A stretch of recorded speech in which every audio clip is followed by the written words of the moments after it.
ప్రకృతి ప్రేమికులకు, మిత్రులకు అందరికీ నమస్కారం. ఇవి మా ప్రకృతి వనంలో పుట్టాయి. వీటిని ఆవిటి పుట్టగొడుగులు అంటారు. ఇవి కూడా గడ్డి పుట్టగొడుగుల్లాగానే తినదగినవే.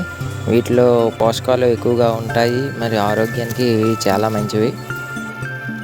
ఈ పుట్టగొడుగులు వర్షాకాలంలో ఆషాఢ మాసంలో సహజంగా పుడతాయి.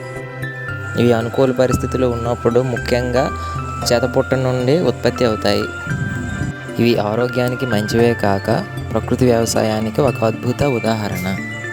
ఎందుకంటే ఇవి రసాయనాలు వాడే చోట ఉత్పత్తి అవ్వవు. ఇవి ఎటువంటి విష పదార్థాలు లేని ప్రకృతి మనకు ఇచ్చిన బహుమతిగా చెప్పుకోవచ్చు. ప్రకృతి ఆహారం ఆరోగ్యమైన జీవనం. ప్రకృతి మనకి ఇచ్చిన ఆహారాన్నే తిందాం, ఆరోగ్యంగా జీవిద్దాం. ఇంకా మీరు ఎలాంటివి తిన్నా చూసినా మీ అనుభవాలను తెలియజేయండి. ధన్యవాదాలు. జై శ్రీరామ్.